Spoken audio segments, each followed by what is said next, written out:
casos em que existe um teorema de classificação, que é uma apoteose. No nosso caso, não é para existir teorema de classificação. Mas, para você formular um teorema de classificação, você tem que dizer quais são as classes que existem. Ou seja, você tem que caracterizar, tem que definir quando é que dois objetos que você está considerando são o mesmo objeto. Por exemplo, você considera a aplicação expansão binária, que é a aplicação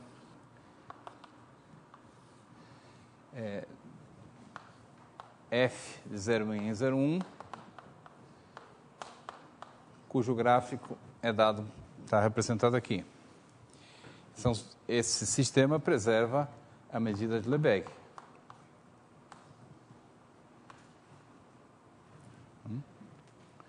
Então, você tem um sistema dinâmico, uma probabilidade invariante. Agora eu vou dar outro exemplo. Você considera o deslocamento com dois símbolos, 0 e 1, a potência, o espaço de deslocamento, o espaço de sequências, e você considera a aplicação de deslocamento nesse espaço.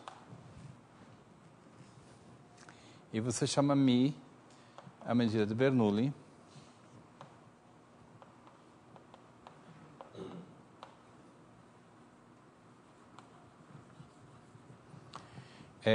associada ao vetor de probabilidades 1 meio, 1 meio. Então, tem outro sistema. Esses dois sistemas, se vocês pararem para pensar um pouquinho, são a mesma coisa. Você tem uma maneira rápida de relacionar um com o outro, que é pensando que todo número entre 0 e 1, todo número 0 e 1, se escreve como 0,A1, A2, AN, onde os AIs pertencem a 0,1. Essa escrita não é perfeita. Vocês sabem que certos números têm mais do que uma expansão binária. Mas o conjunto dos números para os quais a expansão binária não está bem definida, não é única, é enumerável e, portanto, tem medida nula para essa medida aqui. E, mais importante, a aplicação f de x é a aplicação que consiste em deslocar os elementos, os números aqui, os dígitos, se quisermos chamar, da expansão binária. Então, esse sistema e esse são iguais, a menos de você fazer algum tipo de identificação. Nós sabemos que esse aqui é ergódico, porque todo o deslocamento de Bernoulli é ergódico, portanto, esse aqui também é ergódico. Tem um conjunto. Porque a correspondência que a cada x associa a sequência dos dígitos, em expansão binária, essa correspondência, que é o dicionário para passar de um sistema para o outro, envia a medida de Lebesgue na medida de Bernoulli. Observem que o símbolo 0 corresponde, os números que começam com o símbolo 0 correspondem a esse intervalo, que tem medida lambda igual a 1 meio, e aqueles que começam com o símbolo 1 têm 1 meio também. Então, essa aplicação, esse dicionário, envia lambda em μ. Essa aplicação H, que vai do intervalo 0,1 no espaço das sequências, é tal que H estrela de lambda é igual a μ. Então, falar em conjunto com medida nula é uma coisa que você transporta de um lado para o outro usando essa H. Certo? Então, estou dando um exemplo em que é natural pensar que esses sistemas são o mesmo e a gente vai formalizar isso numa definição. Nós dizemos que dois sistemas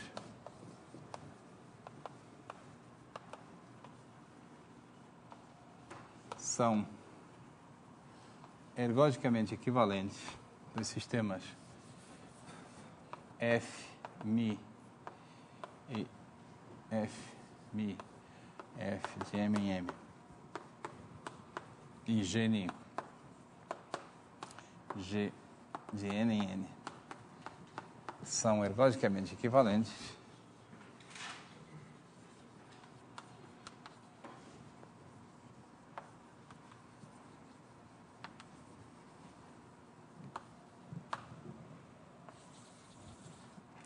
Se existir uma aplicação H de M em N mensurável, invertível,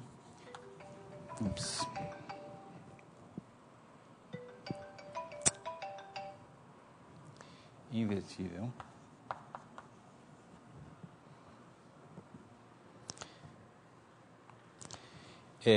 tal que esse diagrama comuta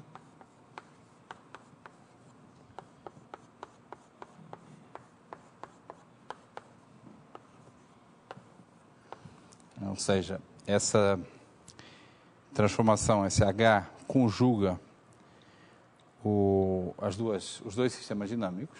Né? Invertível sempre quer dizer que a inversa também é mensurável.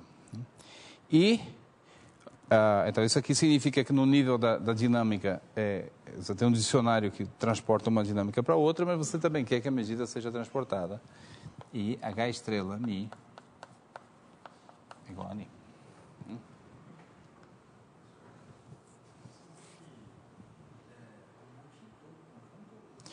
Então, em QTP,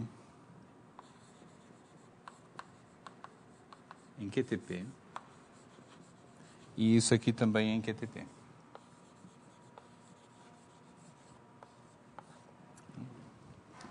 O que significa QTP? Você pode tomar um subconjunto do M com medida total, um subconjunto do N com medida total, no qual a H está definida, a inversa está definida, e o diagrama vale restrito a esses subconjuntos. Tá? Tudo que a gente fala em QTP. A própria H não precisa estar definida em todo ponto. Então, essa é a noção natural uma noção natural de equivalência dos dois sistemas. E nesse exemplo aqui eu construí H. Tá? Inclusive com essa observação sua de que essa H não está definida para todo x. Tá? Porque se o x tiver mais do que uma expansão binária, isso aqui não estaria bem definido. Então você exclui esses pontos. Tá? Ou, enfim. Então, algumas observações simples. Se FMI e GNI são equivalentes,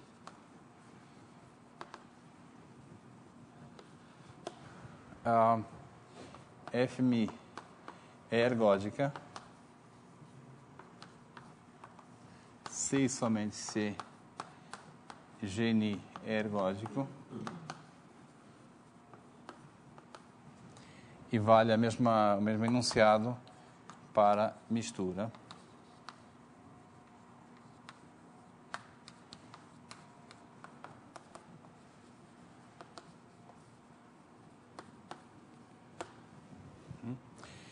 A gente diz isso de uma maneira formal, afirmando que a propriedade da ergodicidade é um invariante de equivalência ergódica.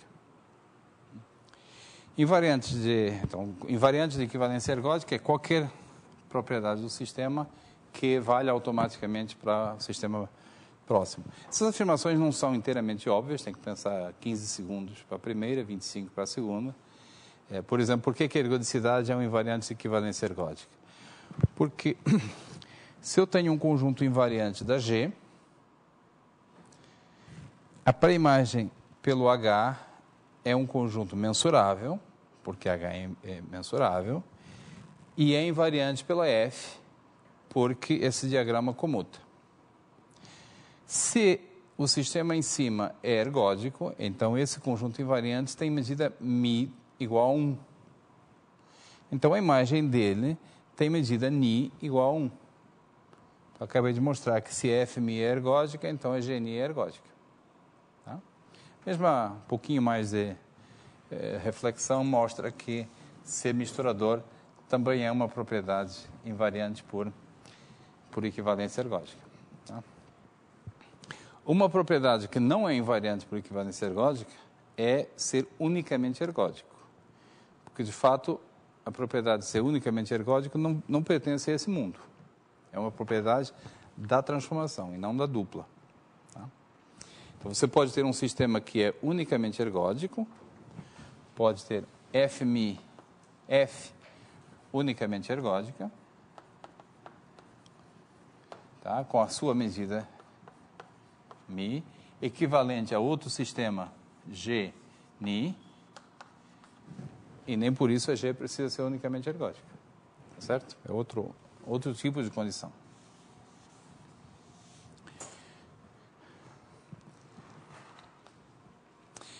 Na hora que você introduz uma noção como essa, o problema é como é que você verifica essa propriedade. Tá? Bem mais fácil de definir do que de verificar. E, de fato, não existem muitas ferramentas. Essencialmente, a única ferramenta geral, se eu posso chamá-la assim, você tem dois sistemas, você quer verificar se eles são ergodicamente equivalentes, saia buscando alguma propriedade que um deles tenha e que o outro não tenha, para conseguir provar que eles não são ergodicamente equivalentes. Tá? Saia verificando que um deles é ergódico e o outro não. Saia buscando algum invariante de equivalência ergódica que valha para um deles e não valha para o outro. Tá? Isso é importante. Bom, vamos ter mais alguns invariantes desse tipo, mas é praticamente a única coisa que a gente consegue fazer nessa Isso motiva nós pensarmos em outras noções de equivalência que sejam mais manejáveis e que possam nos ajudar também nessa tarefa aqui. Então, existe uma segunda noção, existem várias, mas existe uma segunda noção de isomorfismo de sistemas duplos como essa, que se chama equivalência espectral. Então, dizemos que FMI e GNI são espectralmente equivalentes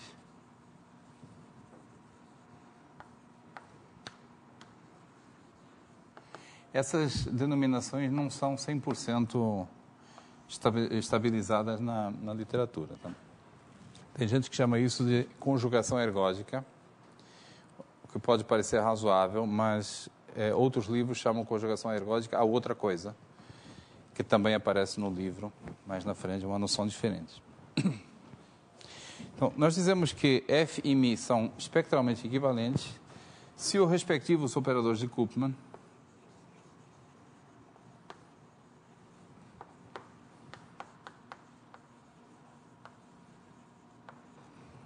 o F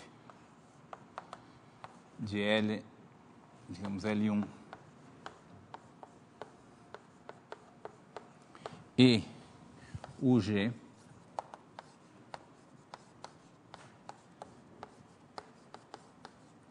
se esses operadores de Koopman são unitariamente conjugados.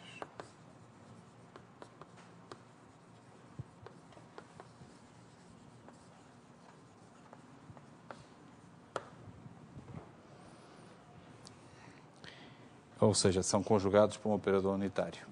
Isto é, se existe, vamos dizer em L2 para ficar mais, mas não faz muita diferença.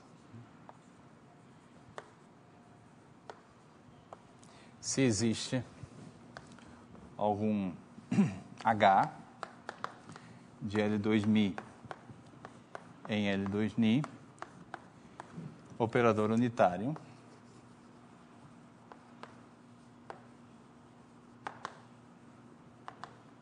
então, lembrando, unitário significa invertível e que preserva a norma. E aí a inversa também, automaticamente, a inversa também preserva a norma. Tal que H, tal que esse diagrama comuta.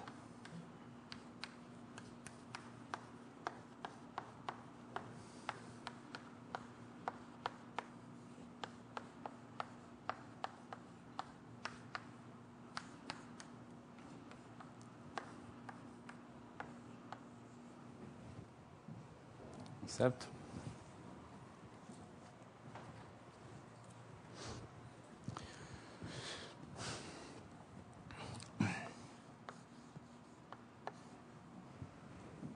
Lembrando que esses operadores de Koopman são os operadores de composição com a dinâmica.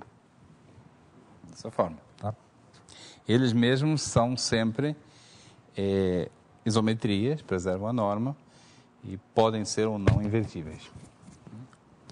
Uma observação simples que relaciona essas duas definições é que a equivalência ergódica é a mais forte das duas. Implica equivalência espectral.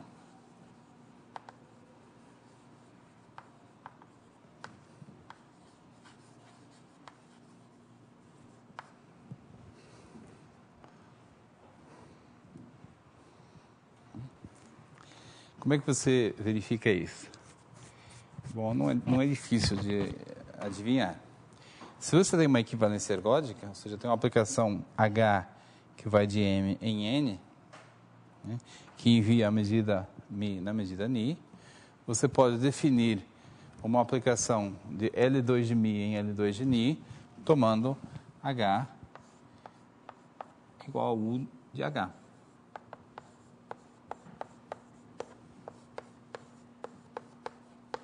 Que a cada psi associa psi composta com H. É uma aplicação que preserva norma porque H envia a medida μ na medida Ni. É uma aplicação invertível porque Hzinho é invertível. E é aquele diagrama comuta porque esse diagrama comuta. Não tem mistério nenhum. Certo? Não está ao nosso alcance nesse momento, mas eu vou adiantar o enunciado, dar exemplos que mostram que essa equivalência, a recíproca dessa implicação é falsa. Tá? Então, vou enunciar dois fatos que, sem prova,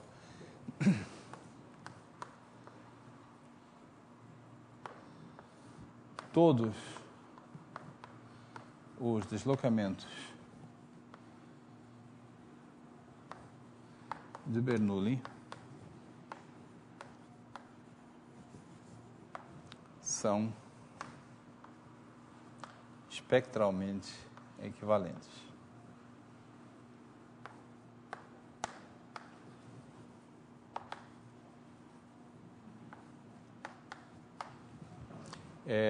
Aqui eu tenho que ser, para ser preciso, com conjunto finito de símbolos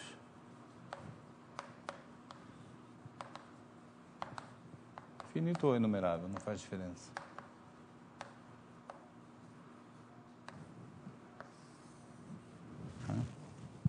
Deslocamentos de Bernoulli com número infinito de símbolos, todos eles são espectralmente equivalentes. Isso é um pouco desagradável, porque por que você introduz a noção de espectralmente equivalente? Qual é a motivação? Motivação dupla. A partir do momento que você sabe que equivalência ergódica é mais forte do que equivalência espectral, você tem uma maneira extra de provar que sistemas não são ergodicamente equivalentes. Basta provar que eles não são espectralmente equivalentes. Primeira parte da motivação. Segunda parte da motivação. Quando você introduz o operador de Koopman, você tem direito de usar análise funcional para ajudar na sua tarefa. Para que dois operadores de Koopman sejam conjugados, é necessário que eles tenham os mesmos autovalores, os mesmos autovetores, as mesmas medidas espectrais. Então, imediatamente de graça, você ganha uma porção de candidatos a invariantes.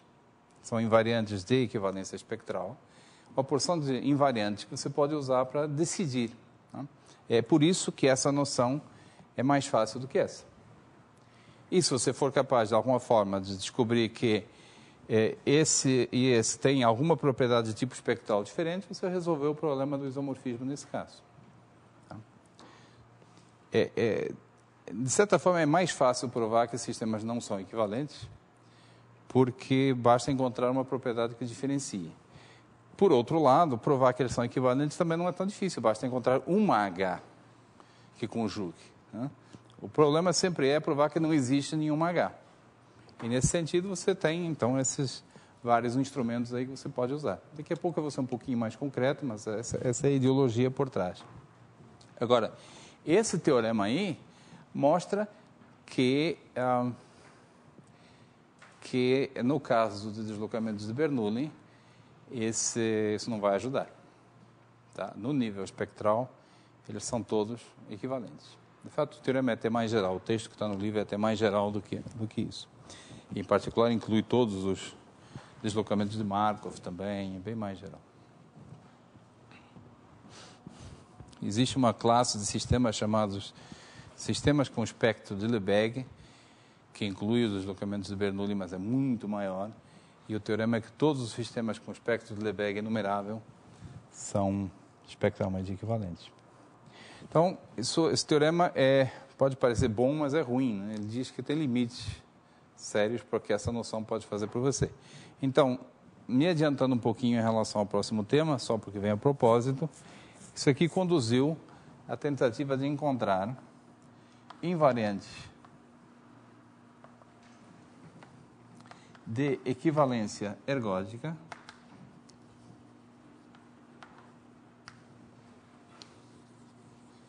que não sejam invariantes de equivalência espectral.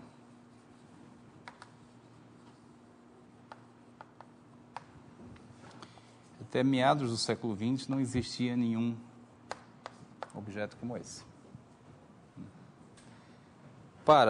Com o objetivo explícito de tentar distinguir entre dois deslocamentos de Bernoulli. Pergunta muito concreta. O deslocamento de Bernoulli com dois símbolos e peso 1/2, 1/2, é ou não equivalente ao deslocamento de Bernoulli com três símbolos, peso 1/3, 1/3, 1/3. Isso é um problema altamente não trivial e foi resolvido por Kolmogorov e Sinai.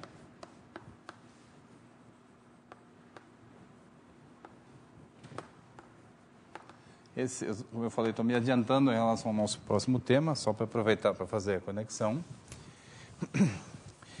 Kolmogorov e Sinai, inspirados pela teoria cinética dos gases, propuseram uma noção de entropia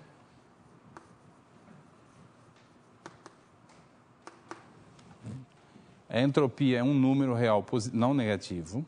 Tá? Você fala de entropia de um sistema, normalmente denotado assim, é um número entre 0 e infinito, que é um invariante de equivalência ergódica.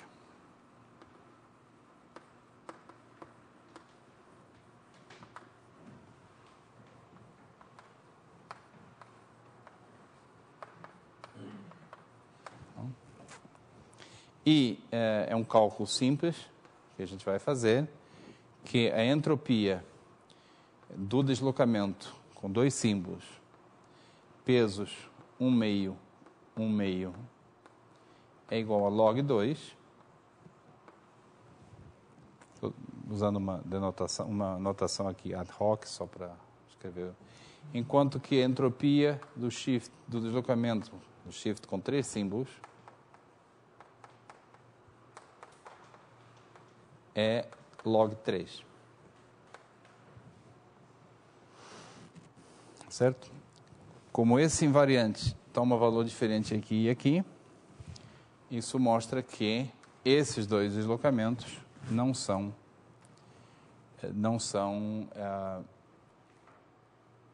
ergodicamente equivalentes apesar de que eles são espectralmente equivalentes. Tá? Portanto, aquela condição é estritamente mais forte do que a segunda. Tá? E um dos grandes teoremas da área é o teorema de Ornstein, Daniel Ornstein.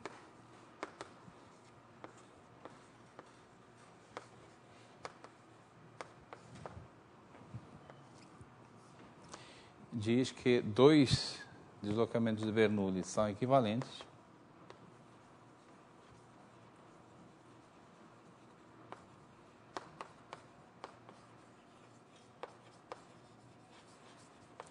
são ergodicamente equivalentes se e somente se eles têm a mesma entropia.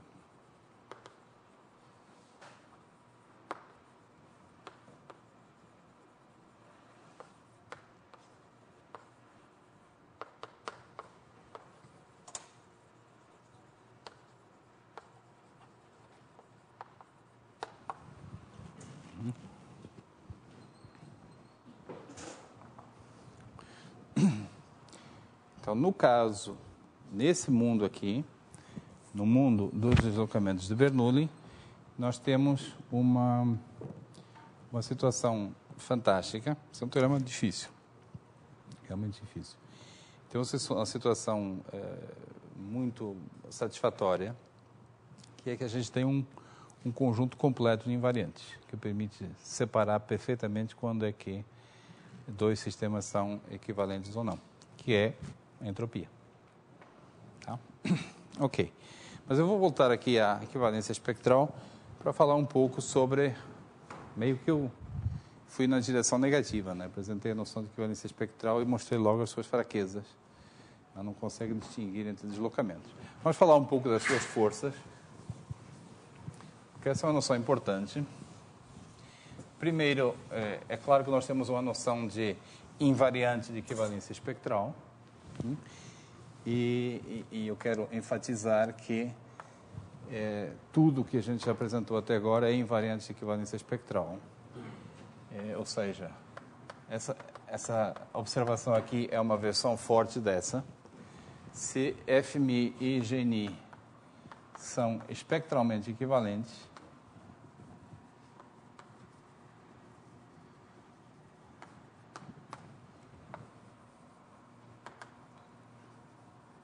então FMI é ergódica se e somente se GNI é ergódica. E a mesma coisa para mistura.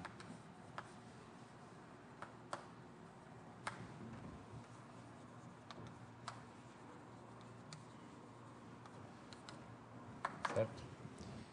Não precisam serem ergodicamente equivalentes, basta serem espectralmente equivalentes, que nós já temos isso aqui.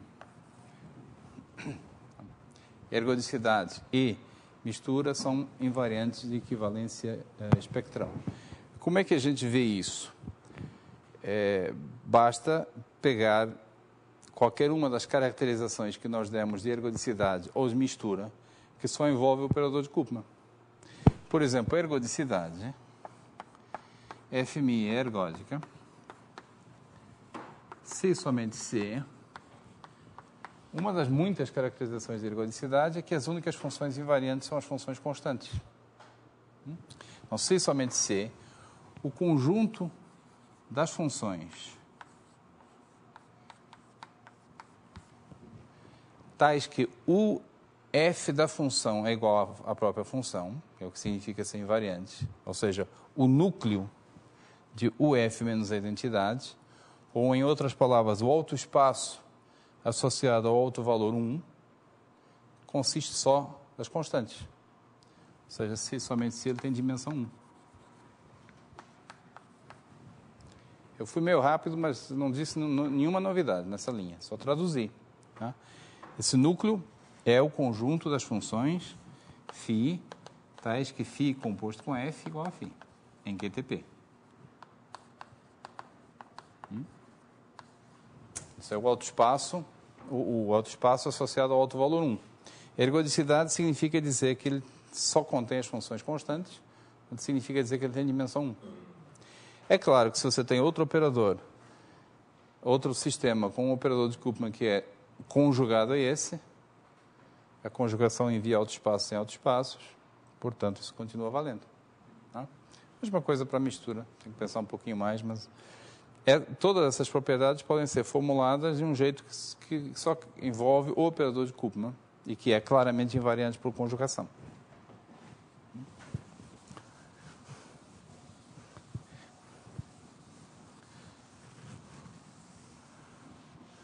Todos vocês fizeram disciplina de análise funcional ou não? Vai depender da cultura de vocês, não? Eu uma vez fiz uma experiência, estava dando um curso, perguntei, quem aqui sabe o que é uma medida? Aí tinha 50 pessoas na sala, e 2 levantaram o braço.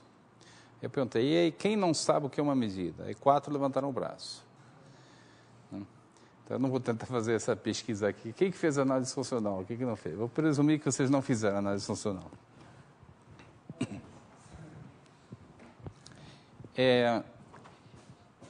Para explorar aquilo que eu falei aqui, de que essa noção de equivalência espectral é útil, porque você pode usar análise funcional, você tem que saber um pouco sobre quais são as ferramentas que a teoria espectral dá para a gente. Tá? O primeiro objeto que você olharia com um certo carinho seria o espectro do operador. Né?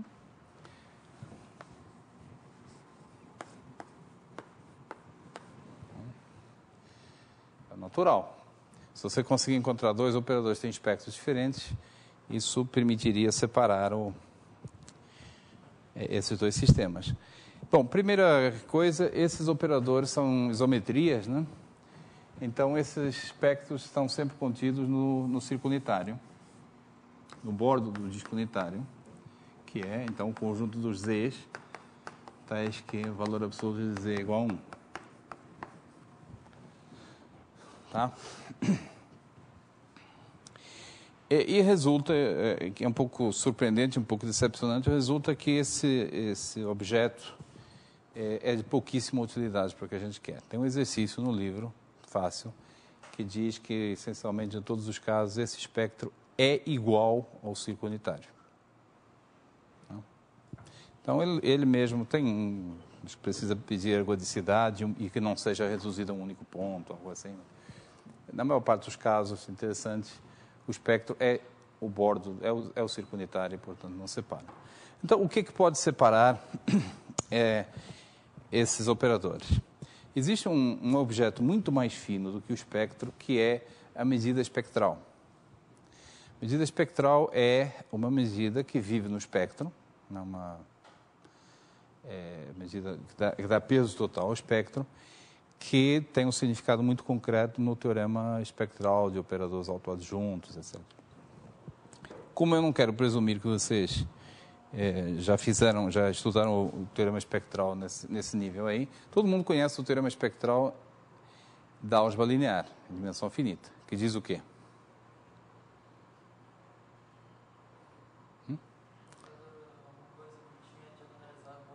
Toda matriz simétrica tem uma base de autovetores. Ou seja, em outras palavras, todo operador autoadjunto em RD é diagonalizável. O teorema espectral, em geral, diz algo desse tipo, algo parecido com isso, mas você tem que explicar direito o que você quer dizer com diagonalizável, porque você está em dimensão infinita, não se trata de conseguir uma base. Né? Então, isso aí é formulado de maneira precisa, usando essa noção de... Está no capítulo 0 do livro, eu recomendo vocês lerem, tem 2 teoremas espectrais lá, ambos são usados, que tornam isso mais claro. Então, mesmo sem saber isso oficialmente, você pode imaginar que talvez você consiga distinguir entre esses objetos usando essa medida espectral. Tá? E nesse mundo é usual você, como aliás em outros, é usual você começar por tentar entender os casos extremos. Quando você fala de medidas, os casos extremos, os comportamentos extremos que uma medida pode tomar é ser discreta, ou seja, atômica, suportada em átomos, E na outra ponta é ser a medida de Lebesgue. Tá? Então, sem formalizar isso aí, nós temos uma noção de sistema com espectro discreto.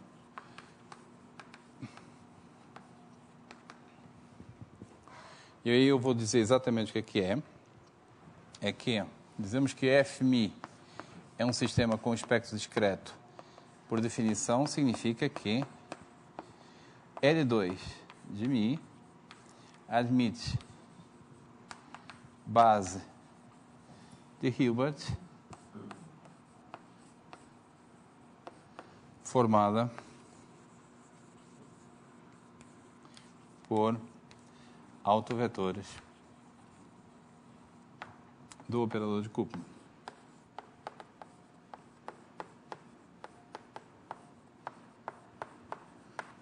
Essa é a definição. Mas o que eu estou querendo dizer é que a medida espectral é discreta e ela é uma combinação de medidas de Dirac nos autovalores desses autovetores aqui. Tá? Então, estou dando uma definição que não usa explicitamente a noção de medida espectral, mas que é motivada por pensar na medida espectral e pensar qual é a pior coisa que ela pode fazer, a melhor coisa que ela pode fazer. Sistemas com espectro discreto. Na outra ponta, nós temos os sistemas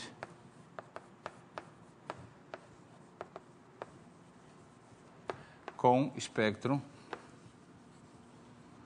O que é o contrário de discreto? Não é contínuo.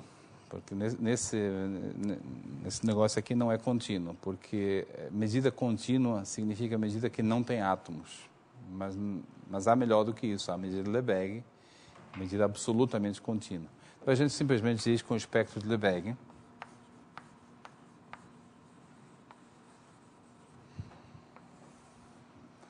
E a definição que você quer dar é que a medida espectral é equivalente à medida de Lebesgue, mas, de novo, eu vou dar uma definição que é equivalente, está provado no livro que é equivalente, mas que não envolve a noção de medida espectral, que é a seguinte.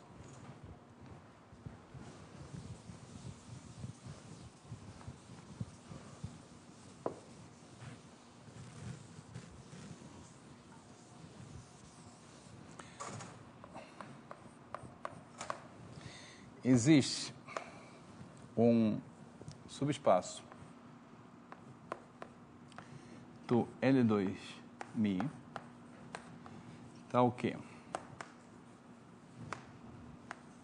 Primeiro, o operador de Koopman envia esse subespaço dentro dele mesmo. Segundo, se eu tomar as sucessivas imagens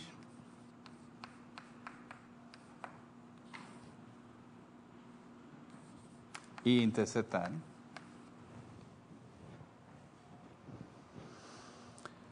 é uma sequência decrescente. Essa interseção é formada só pelo vetor nulo.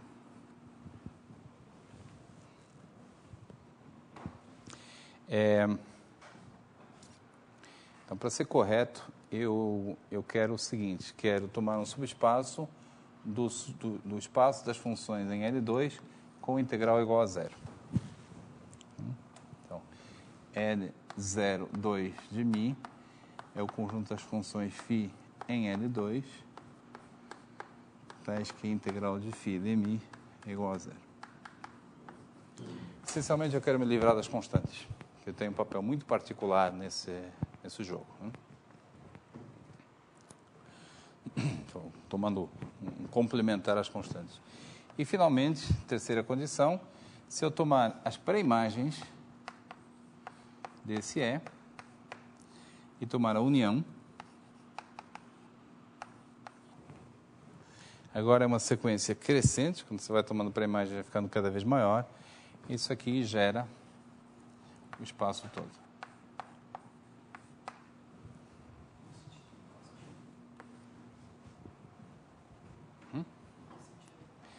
é que o menor subespaço fechado do L02μ que contém aquela união é o L02μ. Menor subespaço fechado.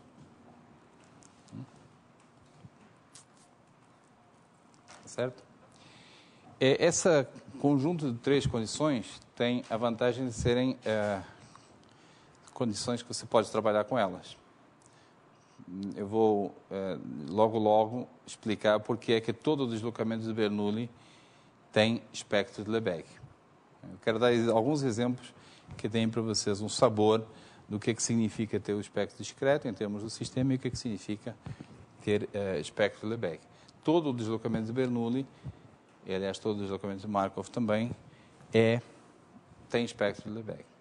Tá? E eu vou fazer isso exibindo para vocês quem é o E. Tá? Então, é operacional. Você pode fazer contas com essas noções. E a outra vantagem é que não envolve em lugar nenhum a noção de medida espectral.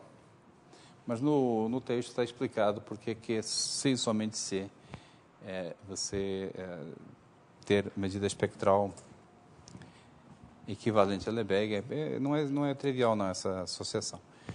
É a mesma coisa que satisfazer essas condições aqui. Tá? Então, se vocês provarem que um certo sistema tem espectro discreto e o outro tem espectro de Lebesgue, você pode separar esses sistemas. Tá?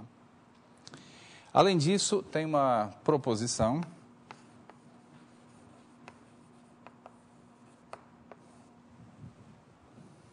que também está aprovada no texto, que eu não vou provar, que diz o seguinte: se você tomar o E, dentro dele está o UF de E. Então, você pode construir a diferença dos dois.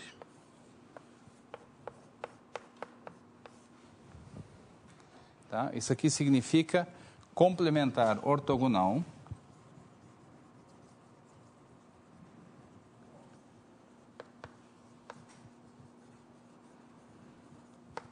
desse espaço dentro desse. É o conjunto dos vetores de E que são ortogonais a todos os vetores do UF de E. Tá? Se você tomar a dimensão desse subespaço, é um subespaço fechado, por definição, se você tomar a dimensão desse subespaço, essa dimensão não depende da escolha do E.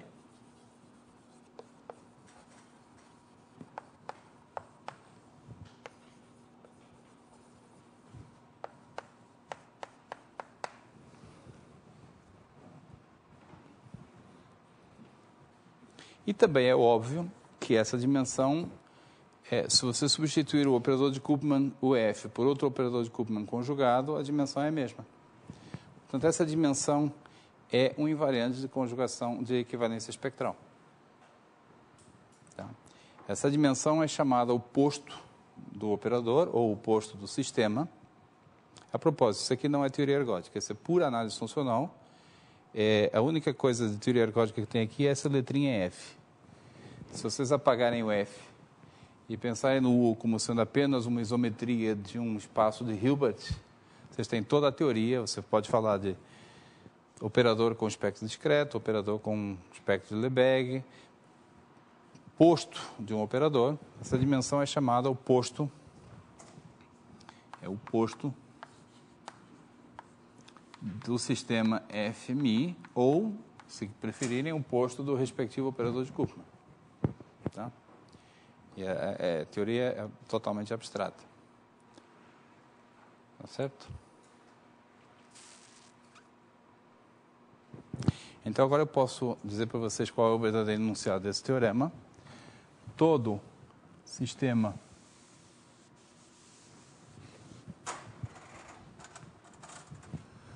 todos os sistemas com espectro de Lebesgue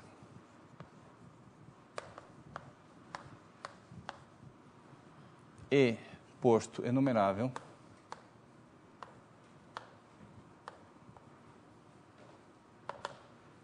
são espectralmente equivalentes.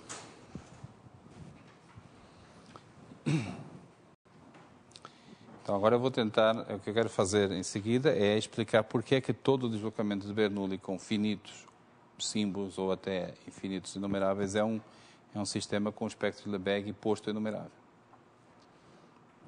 Quando eu falo enumerável, aqui é infinito enumerável. Normalmente não faço muita diferença entre finito ou enumerável, mas aqui é infinito.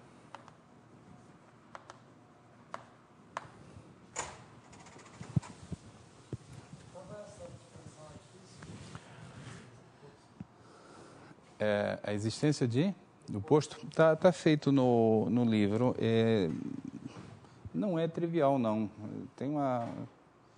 O Manet diz, no livro dele, que é extremamente tedioso. Eu não vou tão longe, mas não é a demonstração mais excitante que existe, não. Extremamente tedioso é um pouco demais. Aliás, eu já não lembro se a demonstração que ele tem lá, ele só prova um pedaço. Eu não tenho certeza se está inteiramente correta, mas... Ou melhor, dito de outra forma, o texto que está escrito no livro é umas 4 vezes maior do que o Manet escreveu. Tá? Tem vários pontos lá que precisam ser um pouco mais explicados para ficarem honestos com o leitor.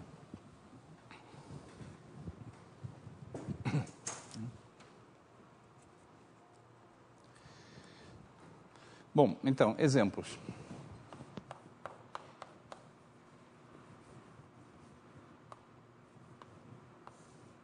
Suponha, vamos considerar primeiro um deslocamento de Bernoulli. Então, X, conjunto finito, e deslocamento P, um vetor de probabilidades, e o deslocamento. Aqui é interessante considerar as duas versões do deslocamento, a versão unilateral e a versão bilateral. Vou me referir a esse como um deslocamento unilateral e esse aqui o bilateral. Tá? Porque resulta que o tratamento, nesse contexto, o tratamento é diferente. Ambos são sistemas com espectro de Lebesgue, mas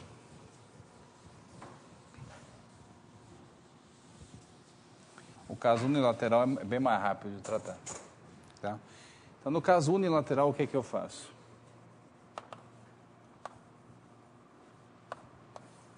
Eu tomo E igual a L02.000. Como o próprio L02.000. A condição A da definição é gratuita. A condição C é gratuita. Tá certo? Então, tem que verificar a condição B. Eu prefiro não fazer detalhes técnicos hoje e dar uma visão mais abrangente. Eu vou explicar por que vocês podem intuir que é verdade e a prova está feita com detalhes no livro. Né? Condição B.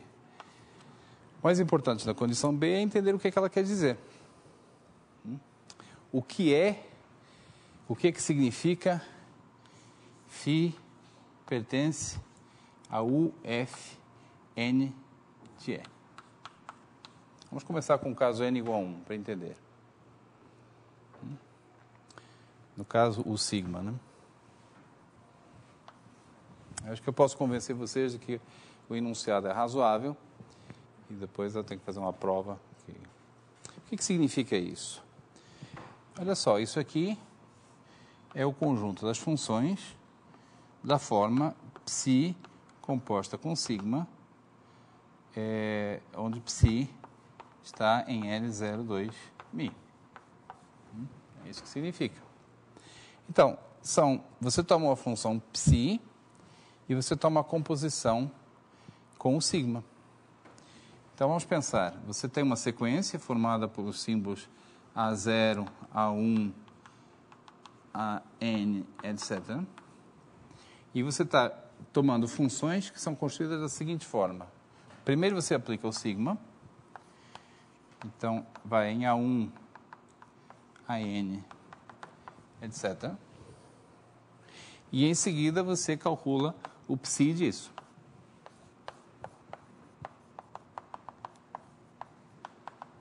Tá? E a composição daqui para cá é o tipo de funções que você está observando. É o φ. O que você observa? Que o φ não depende do A0. Então, isso aqui implica φ não depende de A0. Aí vocês já entenderam como é que a gente continua. Você coloca um N aqui, um K, faz a mesma coisa e conclui que pertencer ao UK sigma de E implica, de fato é essencialmente a mesma coisa, quase a mesma coisa, implica que a φ não depende das K primeiras variáveis. Bom, isso quer dizer que pertencer à interseção desses aqui é não depender de nenhuma variável. E, por outro lado, estamos falando de funções com integral igual a zero. Então, são funções constantes com integral igual a zero. Então, φ é igual a zero. Certo? É desse modo que a gente obtém a condição B. A demonstração tem que ser um pouquinho mais devagar. Tem um pulinho aí, que é não depende das K variáveis para nenhum K. A gente diz, então não depende... A gente não, foi o Fernando quem falou. Então não depende de nenhuma variável. Esse passo tem que ser feito com um pouquinho mais de cuidado, que está feito no livro. Mas, essencialmente, é isso aí. Tá certo? Então está aqui o nosso E.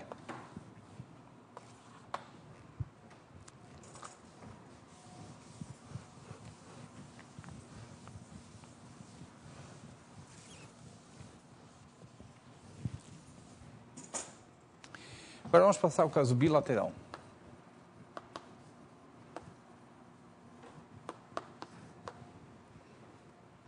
Alguém quer oferecer um E?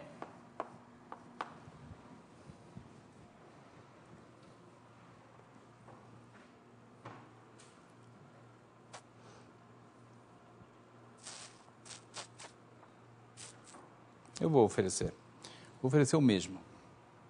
Ou melhor, o conjunto de todas as funções φ de L0, 2μ, tais que φ é de x menos n, x menos 1, x0, x1, xn, etc., só depende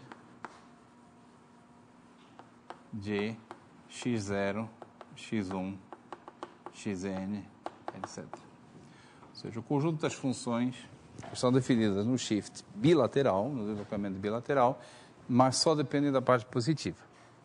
Se você quiser ser formal, o que eu estou dizendo é o seguinte: você tem x elevado a z, você tem uma projeção natural em x elevado a n, que consiste em esquecer toda a parte negativa da sequência, e você está considerando funções φ daqui em R, que fatoram por aqui, que podem ser escritas como composição. Esse é o E que eu tomo. Por que é que o sigma de E está contido em E? Vamos pensar só, não vamos escrever. Isso aqui é o conjunto das funções que só dependem de x0, x1, até x infinito. E isso aqui? É o conjunto das funções que só dependem de x1, x2 até x infinito. Até infinito. Tá? Na hora que você faz um deslocamento para cá, você está esquecendo mais uma variável. Tá bom? Isso aqui é análogo ao caso anterior.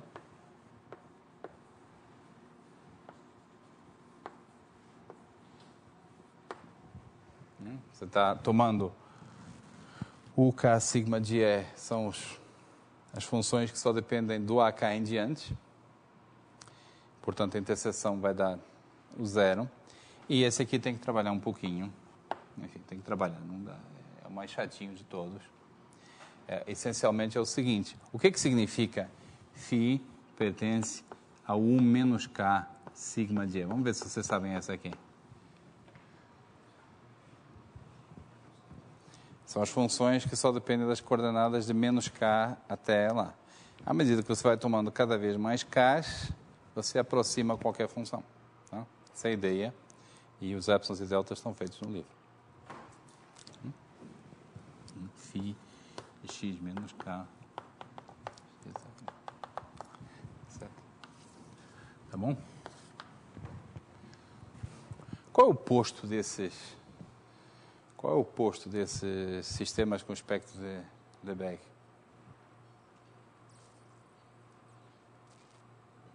Por exemplo, aqui. U sigma de E são as funções que dependem de x1, x2.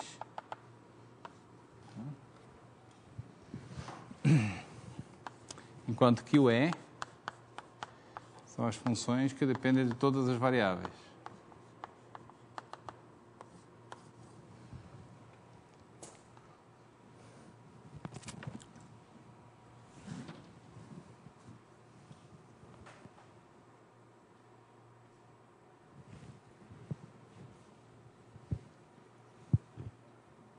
Alguém tem intuição? Eu gastei muito mais tempo do que eu estou dando a vocês para intuir, tá? Não é uma pergunta muito honesta. Eu verifiquei o seguinte, que a dimensão, eu acho que é isso que está escrito, a dimensão desse ortogonal é igual à dimensão do próprio L02μ.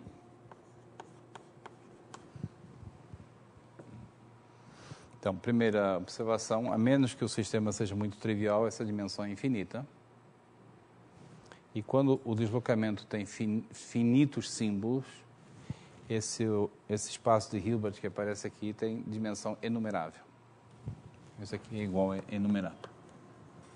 No contexto em que a gente está, que é o contexto em que o deslocamento tem finitos símbolos. Ou inumerável.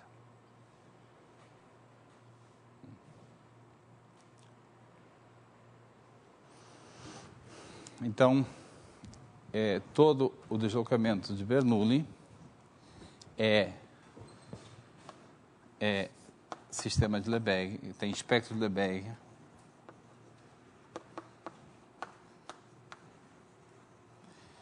com posto enumerável.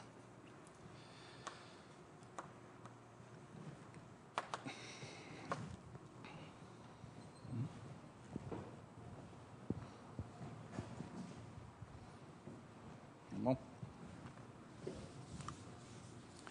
eu vou enunciar outro resultado sem demonstração. Teorema. Todo sistema com espectro de Lebesgue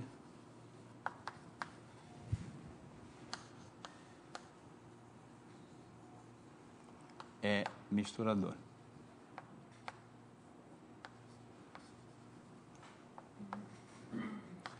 Essa aqui provavelmente é uma surpresa, porque o que tem a ver com o espectro do operador de Koopman com propriedade de mistura, mas tem. E eu estou colocando aqui mais um nível numa pequena torre que a gente começou a construir, que começa aqui embaixo com ergódico, misturador, espectro de Lebesgue,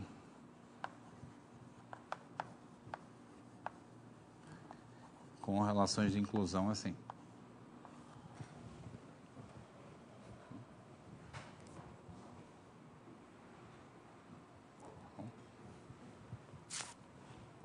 A demonstração desse teorema também está no livro, mas eu não vou fazer aqui.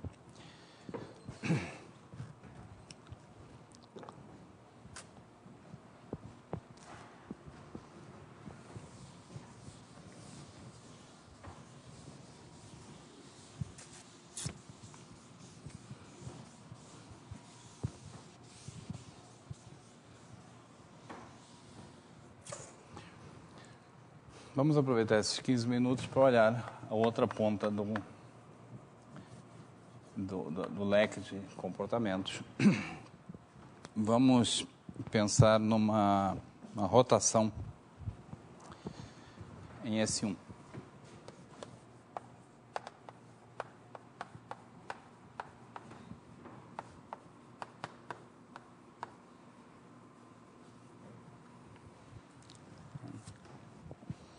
Então, associado a essa rotação, nós temos o respectivo operador de Koopman, vou denotá-lo assim.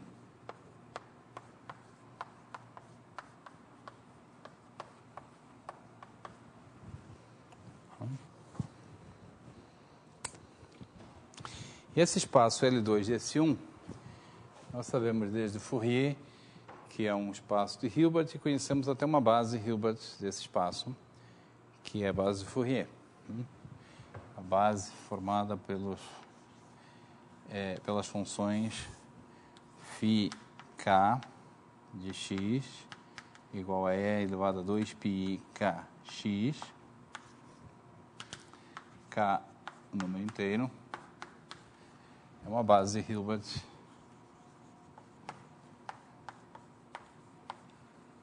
do espaço L2 de S1.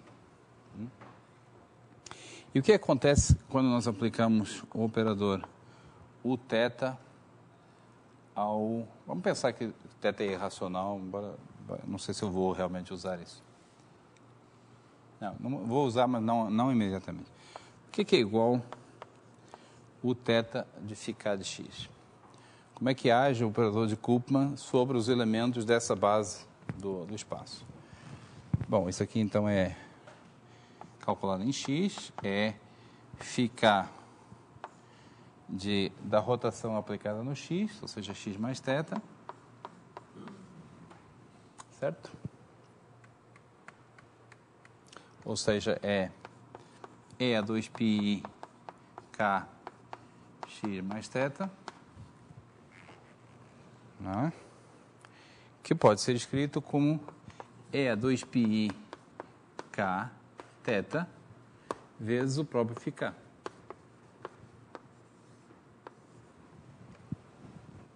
Tá certo? Então, o que eu verifiquei com essa continha? Verifiquei que todo φk é autovetor.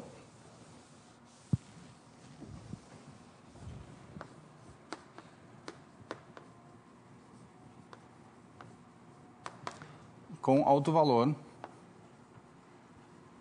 igual a e a 2πk θ.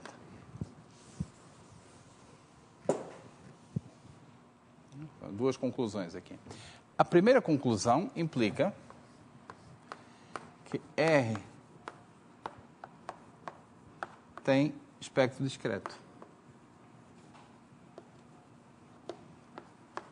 Lembrem, a definição de espectro discreto é que exista uma base, eu esqueci de dizer, base de Hilbert. Quando a gente fala de espaços de Hilbert, normalmente se subentende, bases são bases de Hilbert. Todo mundo lembra da diferença entre base, ponto final, e base de Hilbert? Base, ponto final, é que base da álgebra linear é que você pode escrever todo o vetor como combinação linear dos elementos da base. E base de Hilbert é que você pode aproximar todo o vetor por combinações lineares. No contexto do espaço de Hilbert, você está interessado em base de Hilbert. Então, ter espectro discreto é isso, é ter uma base de Hilbert formada por autovetores e eu não precisei procurar muito. Nesse caso, mas em geral tem que ser de vetores ortogonais? Não necessariamente. Não necessariamente. Agora, você pode provar o seguinte, que quando você tem um operador unitário, se você tiver dois autovetores associados a dois autovalores distintos, eles são necessariamente ortogonais. Tá? É um exercício, ou talvez até esteja feito. Então, se você tem uma base nesse contexto unitário aqui, se você tem uma base qualquer, você pode ortogonalizá-la. Autovetores que correspondam a autovalores distintos já são ortogonais, e dentro do mesmo autovetor, dentro do mesmo autoespaço, você pode usar Gram-Schmidt para ortogonalizar. Tá certo? Então não faz diferença para a definição. A outra observação é que o conjunto dos autovalores, agora eu vou supor aqui que θ é irracional, né? O conjunto dos autovalores contém todos os EA2πi kθ. Ou seja, contém todas as potências você tem aqui o EA2πi θ, você contém todas as potências desse sujeito aqui. Agora, se o θ for irracional, esse conjunto aqui, o conjunto dos autovalores, é denso no bordo do disco unitário. Tá certo? Ora, o espectro contém os autovalores e é fechado. Então, isso aqui implica que o espectro é igual ao bordo do disco unitário. É igual ao círculo unitário. Tá? Ou seja, a notação é um pouco enganadora, porque o espectro discreto, o espectro é discreto, mas o espectro é o bordo todo do círculo unitário. Tá? É todo o disco unitário. O que acontece é que esse espectro, isso é uma coisa que vocês devem prestar atenção, porque é uma armadilha também em teoria ergódica. O espectro não é mais do que o suporte da medida espectral. Mas a medida espectral não vive no espectro todo. No caso aqui, ela vive só no conjunto dos autovalores. Ela dá peso total ao conjunto dos autovalores. Agora, o espectro, por definição, é fechado. É um pouco como se vocês pegassem os números racionais e pegarem os números racionais e colocarem uma probabilidade em cima de todos os racionais. Qual é o suporte dessa medida? É o R todo. Mas a medida vive nos racionais. Ela não dá a menor bola para os irracionais. Tá? É um pouco por isso que o espectro não é um objeto muito interessante aqui, porque é meio grosseiro. Você passa ao fecho. Tá? Então, esse é um bom exemplo para ter em mente. Nem por isso a gente deixa de dizer que o espectro é discreto, porque a medida espectral é discreta. Então, sobre sistemas com espectro discreto, existem várias propriedades interessantes que eu vou enunciar. Uma delas eu já enunciei para responder ao Renan. Deixa eu só dizer aqui algumas coisas sobre espectro discreto.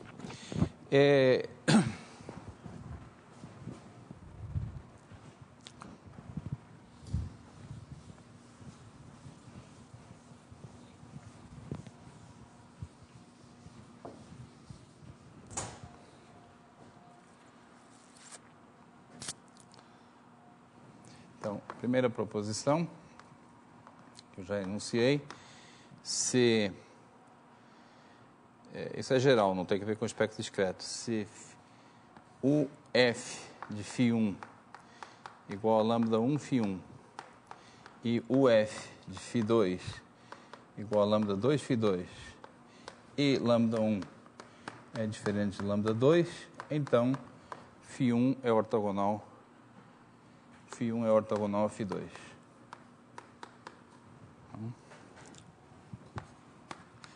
Outra propriedade, o conjunto dos autovalores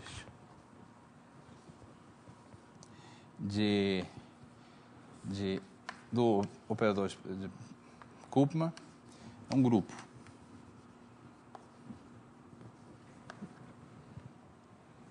É um subgrupo do círculo unitário, do grupo multiplicativo. Né? É um subgrupo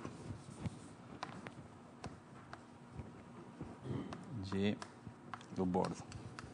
No caso aqui, é o subgrupo gerado por esse elemento. É esse subgrupo. cópia do Z densa. C, se o sistema é ergódico,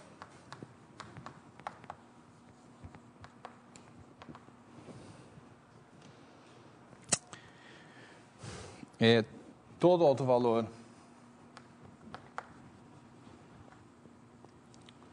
de UF é simples, quer dizer, tem multiplicidade de 1.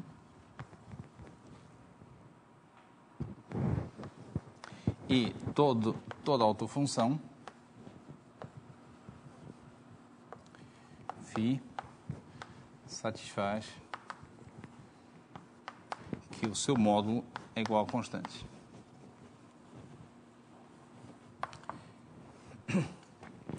Essa última é divertida, porque ser ergódico é dizer que as constantes são as únicas funções associadas ao autovalor igual a 1. Ou seja, ser ergódico quer dizer que o 1 é um autovalor simples do operador de Koopman. E o enunciado está dizendo que, nesse caso, todos os autovalores são simples. Tá? E, além disso, qualquer que seja o autovalor, que está necessariamente no círculo unitário, a sua autofunção tem valor absoluto igual a constante. Tá? No caso do autovalor 1, as autofunções são as constantes. Você não precisa nem tomar valor absoluto. Tá certo? Tudo isso é simples.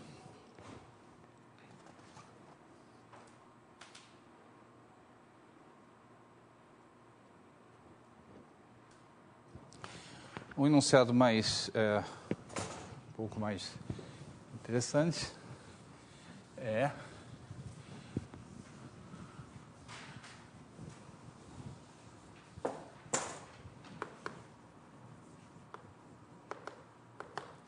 se Fmi e Gni tem espectro discreto,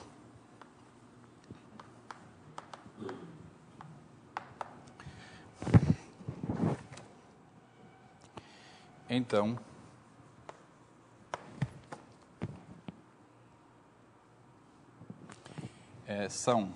os dois são espectralmente equivalentes.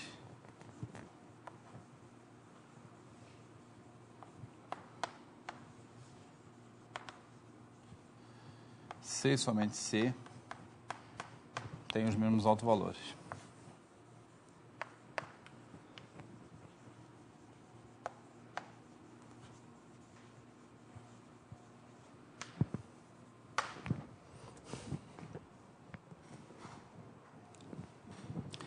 São ergódicos.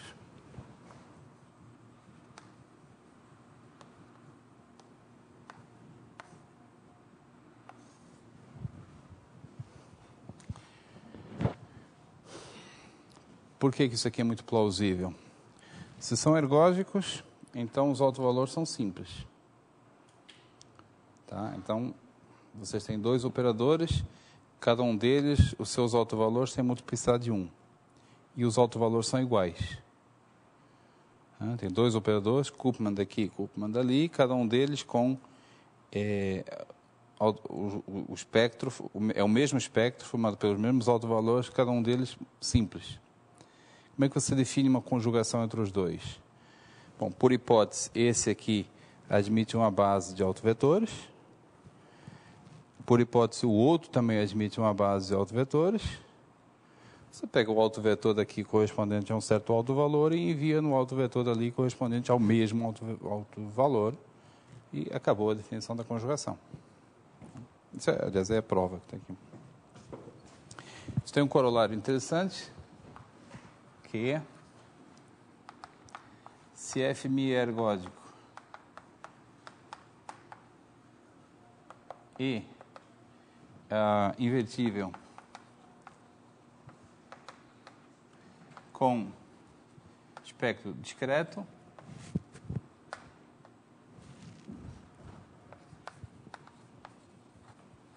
então F-1 de Mi, F-1 Mi tem espectro discreto.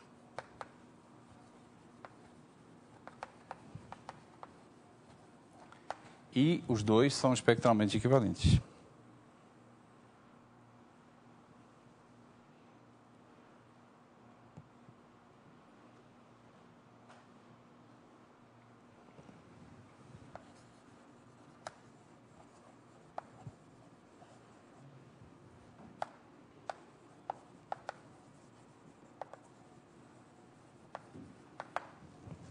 Mas está errado aqui.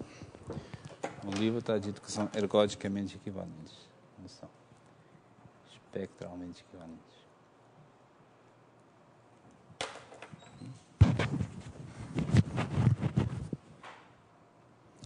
Como é que é a demonstração disso aqui?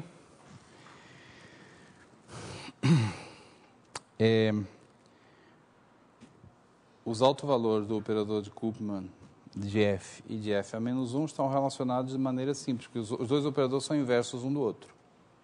Tá? Então, o lambda é autovalor de um, se somente se o lambda menos 1 é autovalor do outro. Mas nesse mundo aqui, o conjunto dos autovalores é um grupo. Então, se ele contém lambda menos 1. Quer dizer que o f e o f a menos 1, os operadores de Koopman do f e do f a menos 1, têm os mesmos autovalores. Aí você aplica a proposição anterior, então eles são espectralmente equivalentes.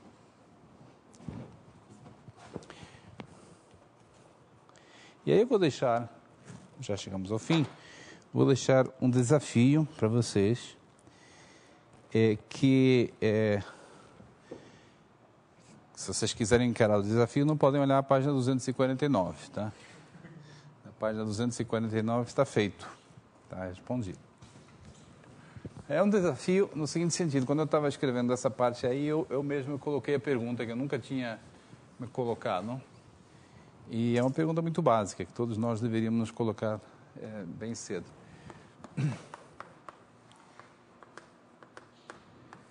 Quando é que duas rotações r θ com a medida de Lebesgue e r tal com a medida de Lebesgue são equivalentes? Ergodicamente,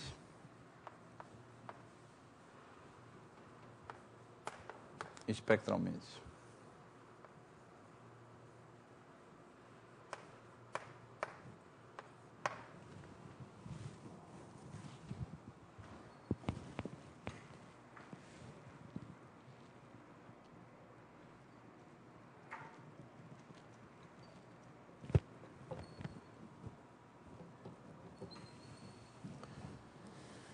Bom, claro que vocês sabem que é somente se tiverem os mesmos autovalores, mas isso não é a resposta. Não tem que entender, tem que escrever em termos do tal e do θ. Tá? E não é se somente se tal for igual a θ. Não é. É claro que se forem iguais, mas a recíproca não vale. É mais interessante do que isso. Então, ninguém olha a página 249 até ter pensado um pouco nisso. Tá certo? Alguma pergunta mais?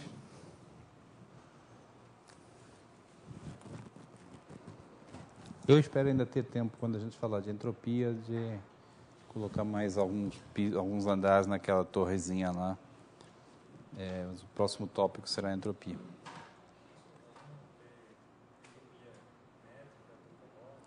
Eu queria terminar o curso provando o princípio variacional, que relaciona as duas. Esse é o meu objetivo do curso. O Renan me fez uma encomenda. A aula acabou, tá? Vocês podem tomar café se quiser, mas o Renan me fez uma encomenda, foi uma negociação dura, que é explicar a demonstração do teorema de Birkhoff. Nós provamos o Birkhoff como corolário, como caso particular do teorema ergódico subaditivo.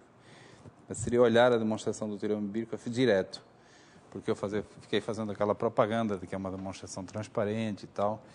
E é verdade que quando a gente faz o caso ergódico subaditivo, ela já não fica mais tão transparente. Então, a encomenda é olhar a demonstração no caso mais simples possível para ver que ela é realmente transparente. Tá?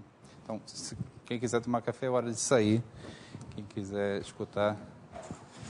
Acho que podemos terminar a aula aqui, viu?